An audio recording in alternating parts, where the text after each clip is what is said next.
Requirement engineering.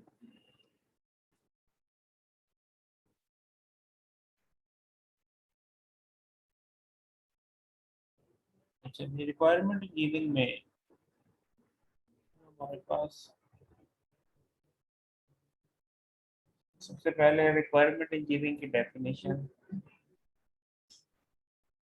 ये इस slide में role of requirement in software development, system development view, user view, and their intersection, how to collect, report, and manage the requirement, what is the state of art requirement engineering research, user and developer point of view।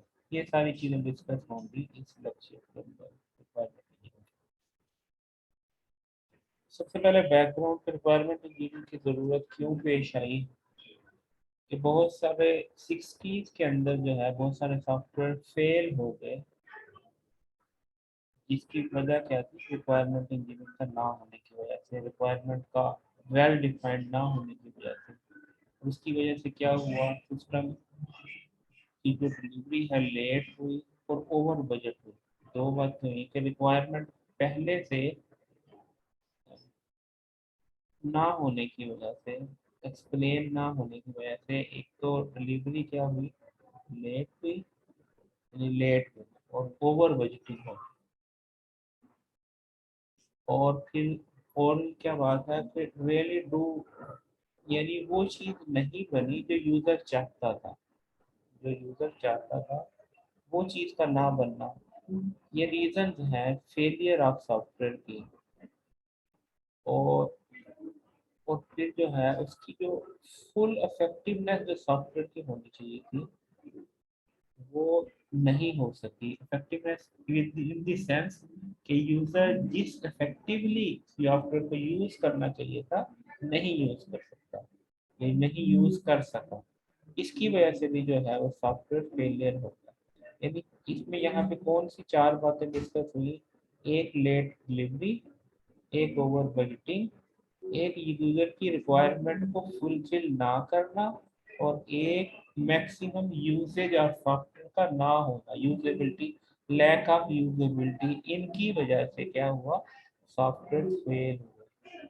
और इन सारों की reason क्या थी, reason था single solution to the problem, single solution या single reason, no single reason, single solution to the problem, major contributory factor, difficulty with system requirement. यार system requirement के साथ क्या थी, डिफिकल्टीज थी, वो उसकी अंडरस्टैंडिंग भी कह ले, वो उसकी इलेक्ट्रिफिकेशन। अब सिस्टम रिक्वायरमेंट क्या होती है, what the system is required to do, कि जो सिस्टम करेगा उसको क्या कहेंगे, requirement. And the circumstances under which it required to operate. दो बातें होंगी, ये सिस्टम क्या करेगा वो भी रिक्वायरमेंट है, और किन सर्कमस्टांसेस के अंदर क्या करेगा वो भी सिस्टम रिक्वायरमेंट है। Requirement is a necessary attribute in system, ये क्या है, एक इम्पॉर्टेंट और जरूरी एट्रीब्यूट है सिस्टम का। ठीक है, तो रिक्वायरमेंट क्या होगी कि सिस्टम क्या करेगा और किन सर्कमस्टांसेस में करेगा, that is requirement. Statement of system, system services, इसकी डेफिनेशन क्या है, स्टेटमेंट ऑफ सिस्टम सर्विसेज, वो सर्विसेज जो सिस्टम देगा उसकी एक स्टेटमेंट, और कंस्ट्रेंट कि किन कंडीशंस के अंडर वो सर्विसेज देगा। और आगे है रिक्वायरमेंट स्पेसिफिकेशन, स्पेसिफिकेशन में क्या होता है, व्हाट शुड बी इम्प्लीमेंटेड, कि क्या चीज इम्प्लीमेंट होगी। एक बार description of how system should behave, कि सिस्टम कैसे बिहेव करेगा उसको डिस्क्राइब करना। और फिर डोमेन इंफॉर्मेशन, डोमेन इंफॉर्मेशन यह है कि किस एनवायरनमेंट के लिए सिस्टम बनाया जा रहा है और किन कंस्ट्रेंट्स के तहत, किन कंस्ट्रेंट के तहत ये ऑपरेट होगा। कंस्ट्रेंट क्या हो सकता है, मसलन ये कहें कि किसी ने ये कहा कि हमने सॉफ्टवेयर बनाना है और 24/7 हो, 24/7 का मतलब है कि उसका डाउन टाइम ना हो। इसका मतलब यह है जो 24/7 होना वो उसका क्या है, कंस्ट्रेंट है, ऑपरेशनल कंस्ट्रेंट है। सिस्टम डाउन ना हो, सिस्टम डाउन ना हो। So the requirement example might be a user level facility, जैसे स्पेल चेकर है, तो रिक्वायरमेंट की एग्जांपल में क्या है, यूजर लेवल फैसिलिटी भी हो सकती है। फिर जनरल सिस्टम प्रॉपर्टीज भी हो सकती हैं, जैसे जनरल सिस्टम प्रॉपर्टी क्या है कि पर्सनल इंफॉर्मेशन को डिस्क्लोज नहीं किया जाएगा, या specific constraint of the system भी हो सकता है। वो क्या, मसलन जो सेंसर आपने लगाया है वो 1 सेकंड में 10 मरतबा जो है सेंस करेगा, यानी 1 सेकंड में चांसेस है कि अगर कोई भी इवेंट अकर हो तो उसको सेंस करेगा और 10 मरतबा उसको चेक करेगा, 10 मरतबा सेंस करेगा। अच्छा, अब ये जो हमारे पास था, अगर किसी बात की समझ नहीं आई तो पूछ लीजिएगा।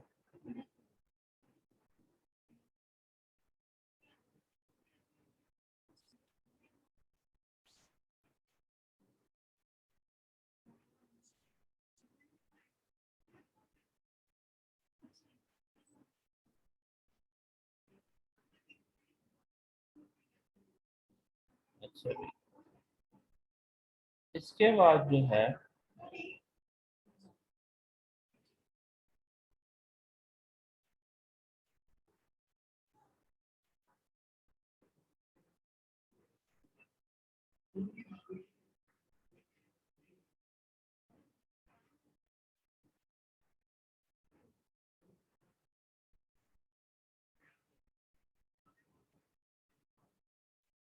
अच्छा भाई, उसके बाद क्या है कि how to carry out some computation. अब मसलन टैक्सेशन कैलकुलेशन है या प्रॉफिट कैलकुलेशन है, उसके लिए क्या फार्मूला अप्लाई होगा, वो फार्मूला भी आप रिक्वायरमेंट के अंदर दे सकते हैं। तो कोई यूजर लेवल फैसिलिटी भी हो सकती है, कोई जनरल प्रॉपर्टी हो सकती है, कोई सिस्टम का कंस्ट्रेंट भी हो सकता है, कोई फार्मूला भी हो सकता है। ये सारी चीजें क्या है, एग्जाम्पल है रिक्वायरमेंट की। ये वाला स्लाइड आप लोगों ने पढ़ तो नहीं ली थी पहले, क्यों भाई, क्लास?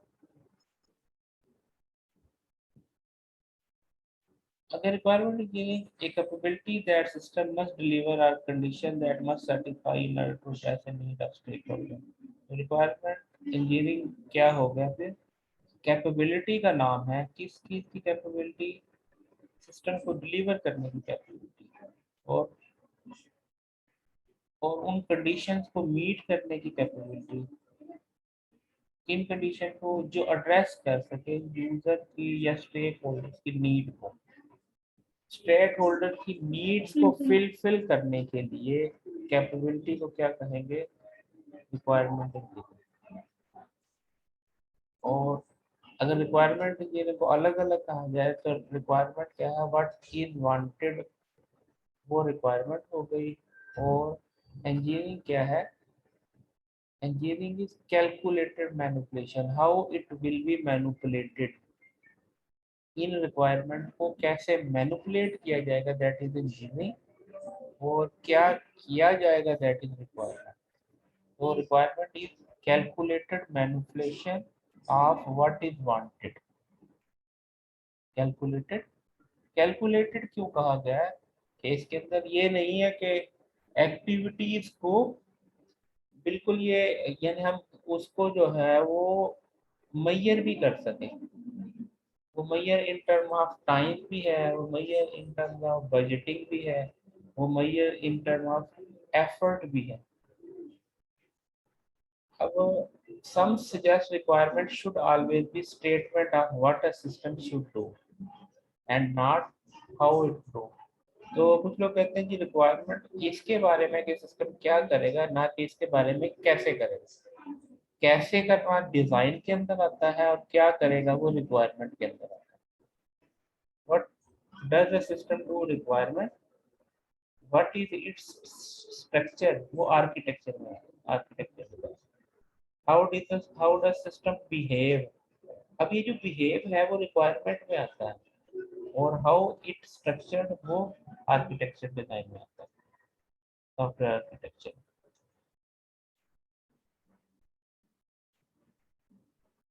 अब identify problem, boundaries which problem need to be solve, where the problem.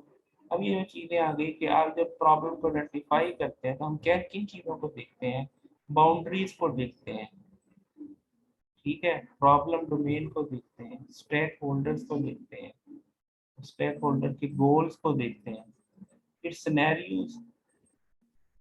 Scenarios की बात करते हैं, फिर डेवलपमेंट के कंस्ट्रेंट्स को देखते हैं, फिर फिजिबिलिटी को देखते हैं। यानी जब भी आप किसी प्रॉब्लम को देखते हैं तो हम किन एस्पेक्ट से देखते हैं कि क्या करेंगे और क्या नहीं करेंगे, वो क्या हो गया बाउंड्री। किस किस एरिया के लोगों को या किस कैटेगरी के लोगों के लिए करेंगे, वो प्रॉब्लम डोमेन होगी, ठीक है। और हमारे ये जो लोग इससे इस्तेफादा हासिल करेंगे वो कौन से हैं, या वो लोग इसको जो इससे डायरेक्टली अटैच है वो क्या होंगे, स्टेक होल्डर होंगे। वो उसके यूजर भी हो सकते हैं, ओनर भी हो सकते हैं, डेवलपर भी हो सकते हैं, ऑल जो है स्टेक होल्डर होंगे। फिर स्टेक होल्डर चाहते क्या हैं, ये उनका, ये भी हम प्रॉब्लम के अंदर देखते हैं।